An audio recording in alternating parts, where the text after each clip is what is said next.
नमस्कार, जय हिंद दोस्तों। जैसा कि इजराइल और पैलेस्टीन के बीच की गर्मा गर्मी एक युद्ध तक आ चुकी है और यहाँ तक कि जो विश्व भर के देश हैं वे दो भागों में बंटने के लिए तैयार हैं। हालांकि रिसेंटली हमने देखा है कि इजराइल की तरफ से सीज फायर किया गया है। तो इस वीडियो में हम समझते हैं कि ये जो गाजा पट्टी है ये क्या है, हमास क्या है, ये वेस्ट बैंक क्या है, PLO क्या है। सो इन सब का डिस्कस करते हैं। एक्चुअली इसकी स्टार्टिंग जो होती है वो आज से हजारों साल पहले, जब जो ज्यूश लोग होते हैं, जो यहूदी होते हैं, उन्हें इस विश्व में उनका कोई पर्टिकुलर स्थान नहीं था रहने का। और उस टाइम पर जो हिटलर था, हिटलर ने यहूदियों को बहुत ज्यादा टॉर्चर किया और बहुत ज्यादा अत्याचार किए उन पर। तो बात की जाए 1881 की, कि जब कुछ यहूदी लोग विश्व के कुछ कोनों से यहूदी लोग आके बस जाते हैं, जो पैलेस्टीन का एरिया होता है, जो ओटोमन एम्पायर के कंट्रोल में आता है, पैलेस्टीन के एरिया, उसमें कुछ आकर अपनी बस्ती लगा लेते हैं, कुछ सेटलमेंट कर लेते हैं वहां पे। यदि बात की जाए उस टाइम पर जो अरब कंट्रीज थे, वो अपने आप को एक्सपेंड करना चाहते थे, वो अपना विस्तार करने में लगे हुए थे। वहीं दूसरी ओर जो यहूदी थे, उनके पास कोई रहने के लिए पर्टिकुलर स्थान नहीं था। इसी मौके का फायदा उठाकर जो ब्रिटिश, जो अंग्रेज थे, जैसा कि हम जानते हैं अंग्रेज मौके का फायदा उठाते थे, तो उस टाइम पर अंग्रेजों ने जो प्रथम विश्व युद्ध था, फर्स्ट वर्ल्ड वॉर जो था, उसके टाइम पर उन्होंने एक एग्रीमेंट किया। जो अरेबियन कंट्रीज थे, जो शेख लोग थे, उनसे एक एग्रीमेंट किया कि हम आपकी हेल्प करेंगे, हम आपकी मदद करेंगे, कि आपको अपना साम्राज्य फैलाने में हम आपकी हेल्प करेंगे। वहीं दूसरी ओर जो अंग्रेज थे, उन्होंने एक एग्रीमेंट किया यहूदियों के साथ कि आप हमारी हेल्प कीजिए और हम आपको एक परमानेंट जगह दिला देंगे जहां आप रह सकें। तो इस एग्रीमेंट के बाद सन 1918 से 1948 तक ब्रिटिश लोगों ने जो है वो राज किया पैलेस्टीन के ऊपर। और वहीं जब 1948 की बात, और इसी के बीच में जो यहूदी लोग थे, उन्हें बहुत ही ज्यादा टॉर्चर किया गया और उन्हें बहुत ही ज्यादा एट्रोसिटीज उन्हें सहने पड़े। वहीं बात की जाए जब 1948 का टाइम आता है, तो उस टाइम पर जो अंग्रेज लोग होते हैं वो क्या कहते हैं कि भैया हम तो जा रहे हैं अपने कंट्री और अपनी धरोहर आप अपने हाथ संभालो। वहीं क्या होता है कि वहां पर पार्टीशन होता है, होता है इजराइल और पैलेस्टीन का, क्योंकि उस टाइम पर जो यूएनओ का पार्टीशन था, उसके अकॉर्डिंग जो पैलेस्टीन था उसे 7 भागों में बांटा गया, जिसमें से 3 भाग जो थे वो यहूदियों के लिए दे दी गए, जो ज्यूस के लिए जो कंट्री था, उस कंट्री का नाम दिया गया इजराइल। वहीं दूसरी तरफ जो 3 भाग थे वो जो पैलेस्टीनियन थे उनके लिए दे दिया गया और उस कंट्री का नाम था पैलेस्टीन, यानी कि जो फिलिस्तीन हम बोलते हैं वो। और बचा हुआ जो एक हिस्सा था वो जेरूसलम था, यरूशलेम बोलते हैं जिसे, वो उसका हिस्सा था और वो इंटरनेशनली कंट्रोल में था, यानी कि उस पर सीधा यूएनओ का कंट्रोल था।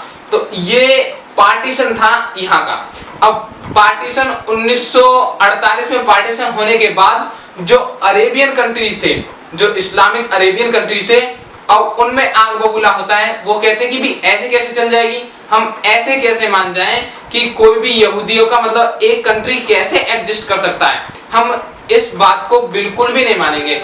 और वो फिर अपने अग्रेसिव हो जाते हैं, वो करते लीजो चलियो भागियो, और वो डिक्लेयर कर देते हैं वॉर। यानी कि 6 कंट्री एक नए और छोटे से कंट्री के खिलाफ, जो इजराइल है उसके खिलाफ एक वॉर होता है। अब इस टाइम पर जो यहूदी लोग थे, जो ज्यूस थे, वो जानते थे कि यदि वो इस वॉर को हारते हैं तो वो ना कि सिर्फ इजराइल को हारेंगे, बल्कि उनका अस्तित्व खत्म हो जाएगा इस पूरी पृथ्वी से। क्योंकि एक इजराइल ही ऐसी जगह थी जो दुनिया भर के जो यहूदी लोग थे उनके रहने का एक स्थान थी। वहीं दूसरी ओर अचंभे की बात यह होती है कि जब 1949 को जब इजराइल उन 6 देशों को हरा देता है।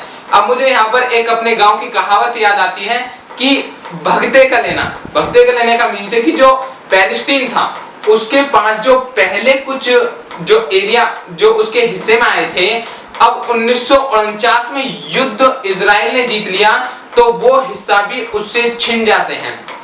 वहीं दूसरी ओर जो गाजा पट्टी वाला एरिया था, और जो वेस्ट बैंक था, गाजा पट्टी वाला एरिया जो इजिप्ट के कंट्रोल में आ गया है और जो वेस्ट बैंक वाला एरिया है वो जॉर्डन के कंट्रोल में आ गया है।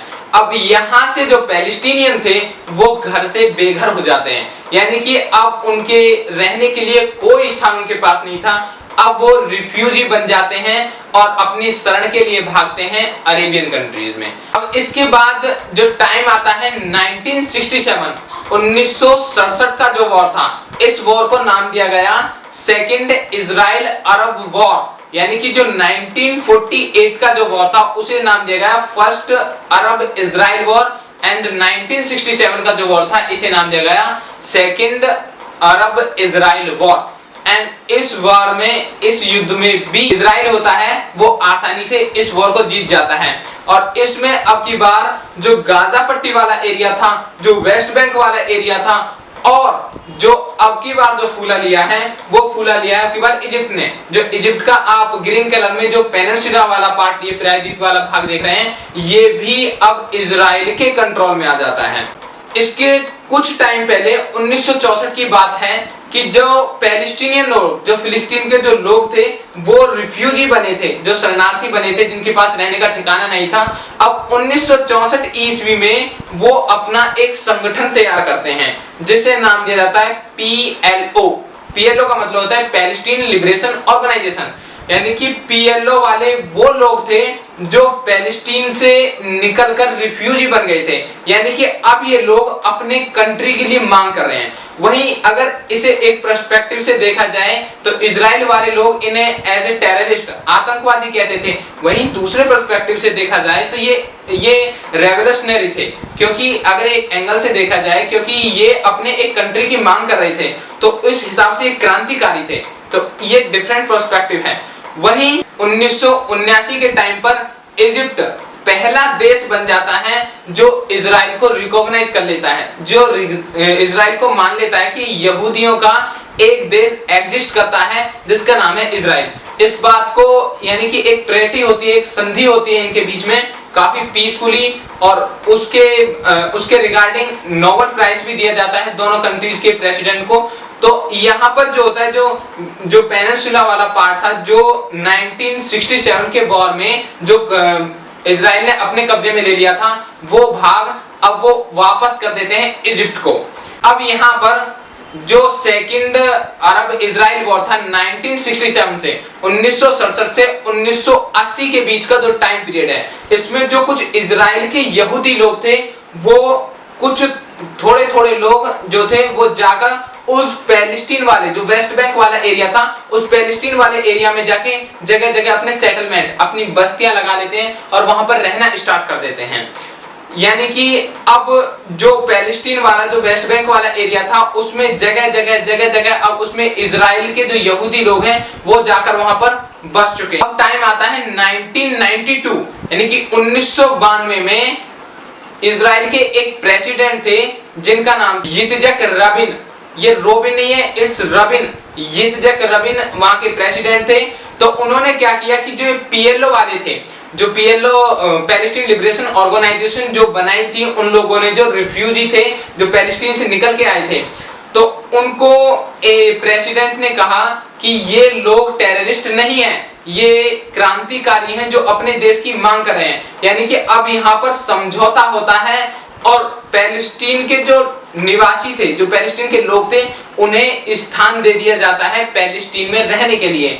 यानी कि अब ये बहुत ज्यादा टिपिकल हो चुका था, क्योंकि जो पैलेस्टीन का जो एरिया था, जो वेस्ट बैंक वाला एरिया था, उसमें जगह जगह अब जो बस्तियां, जो सेटलमेंट है वो लगा लिए हैं यहूदियों ने।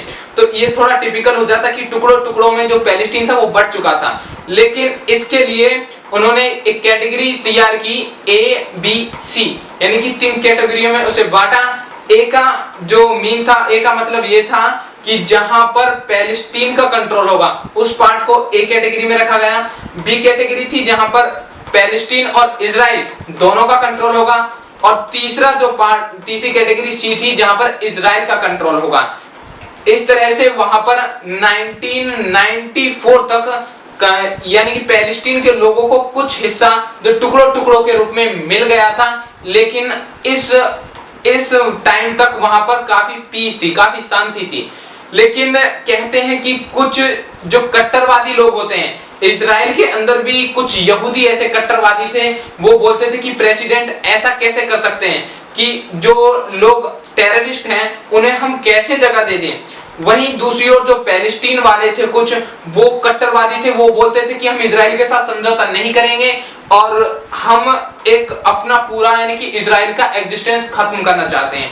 तो इन्हीं कट्टरवादियों में से, जैसे कि हमारे यहाँ पर महात्मा गांधी की हत्या की थी नाथूराम गॉडसे ने, उसी तरह से जो इजराइल के एक कट्टरवादी यहूदी ने प्रेसिडेंट रबिन की वहां पर हत्या कर दी पिस्टल से 3 गोली मारकर। तो यहां से सारा केस बिगड़ जाता है।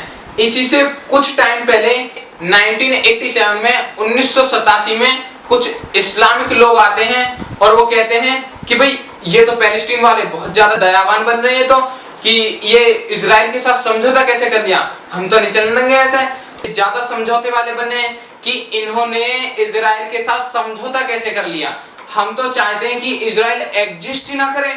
तो यहाँ पर एक कुछ उन इस्लामिक लोगों ने एक अपना संगठन बनाया, जिस संगठन को नाम दिया जाता है हमास।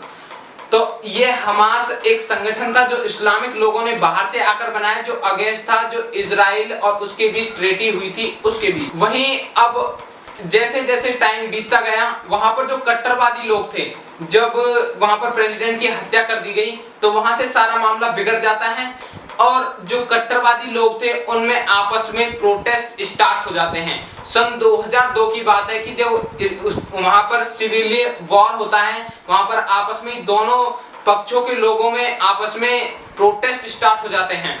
होते होते टाइम आता है 2006 का। 2006 में इलेक्शंस होते हैं, जिसमें एक पक्ष में हमास खड़ी होती है और दूसरे पक्ष में फतह क्या था कि जो पीएलओ थी, पैलेस्टीन लिबरेशन ऑर्गेनाइजेशन की तरफ से एक ये पॉलिटिकल पार्टी थी जो फतह थी। वहां पर दोनों के बीच में इलेक्शंस होते हैं और इलेक्शन में हमास जीत जाती है काफी छोटे मार्जिन से। तो अब हमास का कंट्रोल हो जाता है गाजा पट्टी वाले एरिया पर, और जो फतह था, जो पीएलओ फतह जो थी पॉलिटिकल पार्टी, उसका कंट्रोल होता है जो वेस्ट बैंक वाला एरिया है। अब यहाँ पर ये दोनों पॉलिटिकल पार्टी की तरह दो अपने एरिया पर अपना राज कर रहे हैं।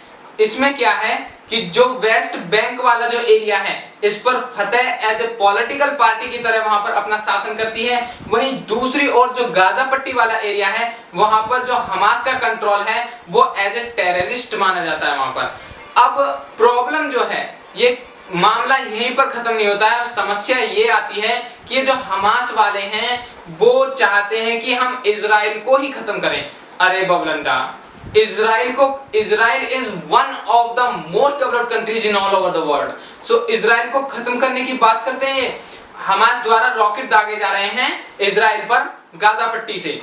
तो ये जो कॉन्फ्लिक्ट है ये वहां से जन्म लेता है। ये जो टोटल हिस्ट्री थी इजराइल की, तो ये हमने उसके बारे में डिस्कस किया है। अब इसका जो रीसेंट कॉन्फ्लिक्ट का क्या रीजन है वो हम नेक्स्ट वीडियो में कवर करेंगे। And wait for that. I hope you like the video and मिलते हैं अगली वीडियो में। तब तक के लिए बाय बाय एंड जय हिंद।